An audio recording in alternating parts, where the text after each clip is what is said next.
Hello, welcome to this podcast series, Lifelong Learning with Dee. My name is Dee, a UK-based Transformational and Mindset Coach. I help people with personal growth and development, as well as career change. In this podcast series, I will explore various subjects such as coaching, spirituality, and personal development. So in today's episode, we will explore the subject of running your own business as an entrepreneur.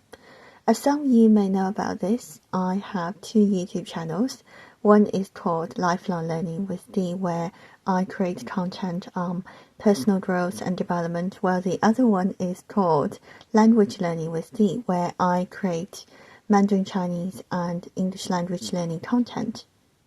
So on top of running two YouTube channels and two podcast series, I have also started my own business about a year ago. It has been quite a journey. There have been ups and downs. So if you're thinking about starting your own business, or if you are a business owner already, this episode is for you. Joining me today is Sue Foxon, who is currently a life coach based in France. She had 20 years experience of running her English language learning business. So in today's episode, she will be sharing her journey and experience as an entrepreneur. Sue, welcome to Lifelong Learning with Dee podcast. Thanks for joining me today. First of all, would you like to say hi and tell the listeners a bit about yourself? Certainly. Thank you for having me. Thank you for inviting me. So my name's Sue Foxon. I'm a wife of over 40 years to my husband Andy. I'm a mum to two boys, and I'm a nana to a nearly 4-year-old with another one on its way, a little girl, which I can't wait for. We've lived in France for nearly 27 years. I've got one dog who's very old and struggling at the moment. We've got 6 chickens, who you may hear as the time goes on. And we live in the country, and basically I just love my life. And this morning I was outside in the sun blowing bubbles. That's what I love. Oh, that's nice. As you know, I live in a small town in England, in the English countryside, and it's just really nice to go for walks and be close to nature, isn't it? Definitely, absolutely. So, my first question for you is, why did you decide to start your own business? Okay, that's quite a long story. I'll be as short as I can with it. So basically, I've always been in sales and management and training, and I was lucky enough to get the opportunity to be asked to be involved in the setting up of a new company in France, which was mirroring what we were doing in the UK. I worked for a bank, and it was telephone sales, prospecting and existing customers. And I was asked to go in and help with the recruitment for the telesales people, which I did, and it was wonderful, had a wonderful time. Then I was offered the chance to set up and run a telephone sales operation in France in this new company. Did that for 3 years, and after 3 years we were too far ahead in the market in France, so the company closed. And at that point I had to make a decision what I wanted to do. I did a 3-month stint in Munich with Compact as a consultant, but that wasn't what I wanted to do. So my husband, who'd been teaching English, suggested that he could do much better than the companies he'd worked for, and why didn't we set up our own company? And that was fine, because I was then responsible for the front and back office, the sales, the prospecting, and he was involved in all of the training side of it, the management of the trainers. And as we worked together, it gave us a really good opportunity to start our own business in France, because I would not have been able to find a job. I couldn't speak French well enough, and my experience would not transfer itself in English into France at that time. So that's why I started my business. Thank you for sharing that. So the next question is, I'm just curious as to this English language learning business that you was running with your husband, because as you know, I am a bilingual. My first language is Mandarin Chinese. I also run a language learning YouTube channel and a podcast. So Yeah, please tell me more about it. Okay. Well, as I said, we set up the the training company because it matched both of our backgrounds. And we started that in 2001 with no clients, no experience, no French, anything. So it was very much a steep learning curve. And I had to go out and find the customers, and I did that by telephone prospecting in French. I wrote my scripts and I practiced it, and I had somebody to check that my French was good enough to be able to do it. So we were all right there. And that was how we started. I got the first client, and then once I'd got one, I then got a big business that we worked with, and we worked with them for over until we closed, basically. So sorry, I'm still not quite used to that. We had a lot of regular ongoing clients who came back to us because they wanted to keep improving their language. We worked with English, we did French as a foreign language, German, Spanish, and Italian. So we did a mix, but English was our main language. And it was just a wonderful experience to see people who didn't believe they could speak English, had no confidence, and after a period of time, they suddenly were having a conversation with me over coffee, a cake, in English. I could understand them, they could understand me, and we were talking. And it was like, wow, this is just so wonderful. And the highs of all of that completely outweighed all of the logistics, the legal things we needed to do. But actually seeing people achieve the fact that they could speak English was wonderful. Now, moving on to the next question, which is probably one of my favorites. What does entrepreneurship mean to you? For me, it is about constantly learning, trying out new things, adapting to a new environment, because I've been running mine for just over a year now. And I have to say the journey itself is very hard, but enjoyable at the same time, because you just learn so much and you're always looking at the bigger picture. And also it's about having this mentality which is never give up, always keep going. And if there is a roadblock somewhere, try another way, try this, do that, and just have fun with it. So what does it mean to you? Yeah, I had to think about it for a while because having run a company, which was like a limited company with employees for over 20 years, and now this is me on my own, it's a completely different situation for me. And the words that I came up with were basically, I want to be able to use my experiences, my skills, and my passion to share and help others, which is what I did when we were training, when we had our language school. And that was part of what I did. I didn't actually train the people, but I was with them and helping them and empathizing with them.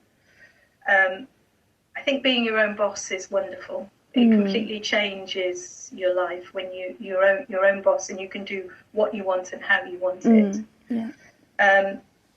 And I've never, it's empowered me in a way that I've never felt before. So when you work with a company, you do what you're told.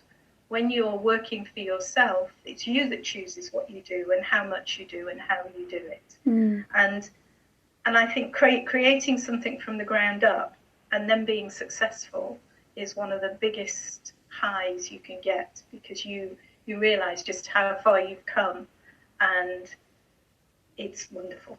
I resonate with you wholeheartedly. Okay, so the next question is actually quite related to the previous one, which is, what did you enjoy the most running your own business? Because for me, every day is different, and it's very exciting to meet new people, build new networks, as well as having a very flexible time schedule. So what about you? What do you think? I agree with all of that. I have to say I enjoyed the managing of people as well, because I've done that a lot, and it was nice to be back in that role again. But my management style was totally different. when I was running my own business to when I was working for companies before, because I didn't have to do and behave the way that they wanted me to behave. I could start to be the person that I really was. And that was not a hard taskmaster. That was, let's talk about it, let's see what we could do. So for me, that was I really enjoyed that. And it's only now that I've actually come to realize that, about the differences in how I was. The thing that I enjoyed a lot was actually meeting and speaking with people. So as you talked about with the networking, ours was slightly different because I'd see the people every week. And it was lovely to be able to catch up. You knew about their families, what they were doing, their work and everything. And most of that was in English. So that was great. And I could empathize with them because I'd been in their situation, not speaking French, coming in and having to find a way to deal with it. And my way to deal with it then and still is humor. If somebody doesn't understand me, I'll make a joke of it. And then we move on. And it just gives me time to think, and it helps to relax the situation a bit. That sounds fascinating. So I know you're teaching English, but do you feel like you were actually picking up some French at the same time? Absolutely. And the vocabulary was a big benefit for me because vocabulary is always my downfall. When I go somewhere new and I don't know the vocabulary, like going to the hairdressers for years was awful because I didn't know the vocabulary, and it's difficult. So working with so many different people where I would sit and have coffee with them, we'd chat, we'd do conversation skills, things like that. And I learned a lot, yes, definitely. Yeah. I can talk on a basic level about a lot of different subjects now because of what I learned from being there speaking to them. Yeah, that sounds like a win-win situation. Yeah, definitely, yeah. So we talked about the languages, and I know that French is your second language. And what's your experience like being a bilingual entrepreneur living in France? What was the main challenge that you have faced, and how did you overcome the challenge? I think if I go back to when we first arrived in France, my French was deux bières, deux baguettes. So 2 beers and 2 baguettes. That was basically my limit. So I went in as a directrice of a new telephone sales unit, and everybody was French. There was a group of people that were English that we brought over from the UK with us, but they were French. So I had people around me that translated for me, which was excellent because it meant I could do my job, but it didn't mean that I would improve on my French because I always had people around me. And then when the company closed after 3 years, my French probably wasn't that much more. My boys were bilingual completely by that time, and we had to keep saying, speak English at home, so that with us they were English, and with their friends and at school they were French. And then it was only when we started our language training company that I had to do it. I didn't have a choice. If we wanted this to work, I had to go out and prospect and find clients. And prospecting in any language is hard, but to do it in French was very scary. But I did, and we got clients, and we continued to get clients. And ultimately, it became a unique selling point for me, because I would ring up and ask, can I speak to whoever I want to speak to? And the person on the reception would say, c'est Madame Evans. That was my maiden name that I used for work. And they knew me because of my accent and the way that I spoke. So it meant that I could get into where I needed to go quite quickly. So that was my strength point 4, for being able to start doing the calls and then getting the business in. And now I'm there now. I'm still nervous. I went to a networking session in French a couple of weeks ago, and I was nervous, but once I'd settled and I was comfortable with the people that I was with, then that was fine. And we were chatting for nearly an hour about all sorts of things. Yeah, that sounds fun. It's still like you find your unique selling point, isn't it, during the process? Definitely, yes. Thank you for that. So now moving on to the next question, which is about your coaching niche.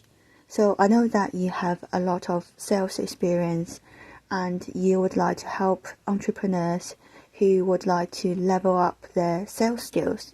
So what are the top 3 sales tips that you'd like to share? That's a difficult question because there's so many different things you could think about. What I've done is I've broken it down into 3 parts that I think are, if you're going to be selling, you have to know how to do and be comfortable doing it. The first one is you have to be able to build rapport. And to do that, you need to understand the concerns of your potential client, what their preferences are, what they don't want to do. What do they want? So what are they looking for? Because you have to then make sure that your offer matches what they're looking for. And if it doesn't match, then you walk away because it's not going to work. You can't build something specifically if it's not at all what they're looking for. And if you do this, then that builds up trust. And that's one of the big important things you need to do. And that's the first part of when you're starting your sales. The next part is something as coaches that we all do, and it's to listen more and talk less. So you want to ask your questions and then be quiet. You just leave the person to speak and say what they want. And then once you've got that information, if it's possible, if you're not too far away with what your message is to what they want, then you can tailor your service or product to what they're looking for. Because you've got all that information. And then the third one is something that is really important to me is to provide value. So with that, I mean, you focus on your product or your service and you work out how, with your product or service, you can solve their problems. So you might be able to solve their problems or help them, maybe even change their life. It depends what they're looking for and what your service is that you're offering. And the other important part with that is that you sell benefits and not facts or features. Because if you sell facts or features, you're just giving them information. So I can help you to set your goals. So what? What does that do for me? And what you need to do is work the benefits of your service or your product so that they hear the benefits, not the fact or the features, because it's your benefits that are going to sell for you. And all of that will show that you are invested in their success. So if, for example, as a coach, you're offering a package and it matches with what that person wants, they will know that you're going to help them to get to where they need to go because of what you've said to them so far and how you've shown that to them. Thank you for sharing these tips. Just as a follow-up question, you mentioned about providing value. So how do you provide and deliver the maximum value to your customers? I think the first way you have to do it is by starting to identify what your value is personally. So what are your strengths? What do you do that makes you unique as a coach, an entrepreneur, whatever type of role you might be in? Because there's a lot of us out there and everybody needs to be individual. So that's why you need to identify what your value is, so your strengths. And then what you need to do once you've got that is then put that into where we've talked about the benefits. So you use the strengths that you've got as part of your package or program, and you put those into benefits. So for example, you might want to do, let me see if I can give you an example. So a fact might be, I can offer you a program all about your goals and aspirations. Okay, that doesn't mean anything. So I can offer you this program which will give you all of your facts, will go through your goals and your aspirations. And what that will mean to you is that you will be able to, from where you are now, decide where you want to be, and then we'll work through how you're going to get there. And all of that will be totally individual to you. That's a bad example, but it's you might not want to use it. It's not necessarily as in-depth as I would want to go. Okay, That sounds interesting. I mean, just out of interest, with your English language learning business, did you create these different packages and customize for individuals as well? Yes, absolutely. And it was relatively easy because in that business we had the main decision maker was who was paying for the training. Were they paying for it themselves, which it wasn't very often that? Was it being paid for by the government within the scheme that we have called the CPF? Or was their company paying for it? Or maybe the Pôle emploi, so the unemployment area. And depending on where it was coming from, who was paying for it, would determine then what package we would offer them. And then once they started the training, I would do the evaluation with them for their level, so identify what their needs were, where they needed to improve. And then from there, that would go to the trainer, and we would put a training program together specifically for that person. Thank you so much for sharing your sales experience and tips. So this has actually led nicely to our next question, which is, would you like to tell us a bit more about the sales workshops that you're planning to run, please? Thank you. So it's a program for entrepreneurs. Initially, I'd planned it for coaches, but the more I delved into it, I realized that there are so many entrepreneurs that have never had experience of selling, and it's a real fear factor for so many of them. So I'm opening it up to entrepreneurs across the board. It's going to be called, this is the name at the moment, Own Your Value, Building Confidence and Selling with Conviction. And that's basically the objectives. So the whole point of it is to get people who have never sold before and don't know how or don't feel confident enough to go through the process and ask for the business. So to give the price and then to ask. So the way that I've scheduled it is it will be 6 different workshops that will run back to back, one a week, with exercises in between for you to work on before we start on the next one. So the first one is understanding your value and creating your value proposition, which is what we talked about earlier. So it's understanding your unique strengths, your business approach, and the value that you bring to your target audience. The second one is overcoming misconceptions, or as you might want to call them, limiting beliefs. And those can be really horrible for people when you've got them and you can't see a way through them. So the objective on this is I'll help you to find practical strategies to overcome common misconceptions and limiting beliefs that may hinder your confidence when you're promoting your business. The third one is correlating pricing with perceived value. And this is a difficult one as well. So the objective there is that you'll learn how to strategically price your products and services based on the value they provide to your customers, which links into the first point where you have to understand your value and create your value proposition. So they all run into each other. Then the next one is where you actually come to start the selling. So your communication and negotiation.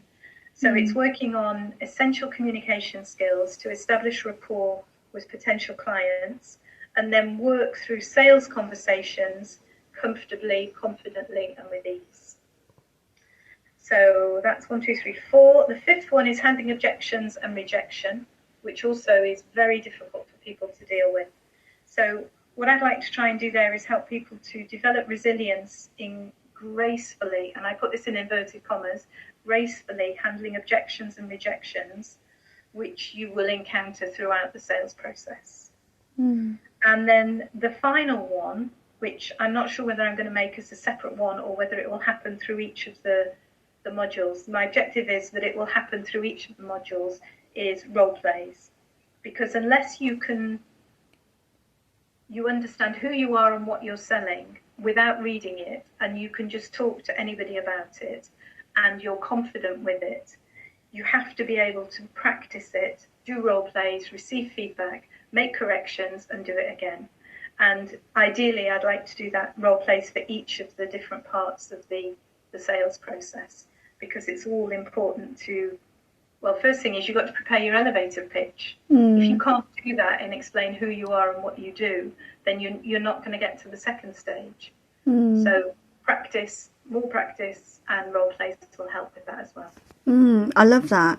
I'm just curious as to how long is this workshop for? Each session will be an hour and a half. Because Okay. there's a lot to cover in each of those points. It sounds very easy when you just read the title out, but when you get down to it, to make sure that people understand how it all works and what you have to do, and then exercises and practice and feedback. So an hour and a half for each module. I really like this role play kind of element to it, because it's like you do need, until you started to practice, you just feel like, oh, this is all theory, and yeah, so I might be interested. Sign me up. Oh, you're very welcome. You're very welcome to join. I shall be looking for beta testers, so you're very welcome to join us. Oh, I'm up for it. Good. So thank you so much for sharing all that. Now this is our last question, which is, how would you apply what you have learned as an entrepreneur who had 20 years of experience running a English language business to what you are doing now? There's a lot that I've learned through the last 27 years. And I think most of it is about how we deal with people and how we speak to people, how we listen. And I'll give you some points of things that came into my head when I thought about this, because it all sort of leads into where we are. Building a rapport, that whether you're looking at somebody who's a potential client or whether it's somebody you want to get to know more, you would build a rapport. And that, I think, is one of the first things. That you ask a question, you stop and you listen, and your listening is active. To be able to show empathy, and that, I think, is really important in any business, but in a coaching business probably more so. And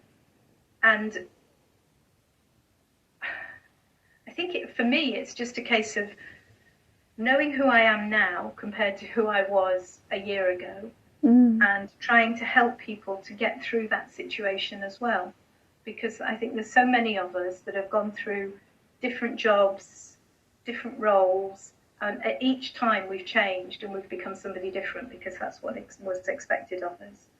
And for me now, I've reached a position where I know who I am, I know what I want, I know what I don't want, and I would love to be able to share that with people as well, to help them to get to that stage. But you've got to be in the right place to get there, and not everybody's there yet. But those are the things I think are important to bring over with me. Okay, so thank you so much for coming onto the show today and sharing your insight and your wisdom. I've learned so much from you today. So if people want to get in touch with you, how would they find you?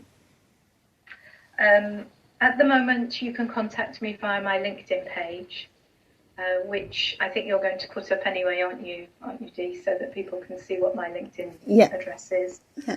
If you want to follow me on LinkedIn, I'm in the process at the moment of telling my story. So what's happened in the last year, what I've been through, what I want to go through, and my objectives. And that's currently, I think I'm on to my 4th post at the moment. So please feel free to join me, make any comments, contact me, however you would like to do that. That's brilliant. So I will drop the details in the show notes on podcast, and also the description box on my YouTube channel. Okay, so thank you so much. Thank you. Nice speaking to you. Catch up soon. Take care. Yeah. Bye-bye. Bye. So that has brought us to the end of this episode. I hope that you enjoyed it and find it interesting. If you have any feedback or comment, please feel free to get in touch with me. I'd love to hear from you. So have a lovely weekend. Take care of yourself as always, and I will speak to you in my next one. Bye for now.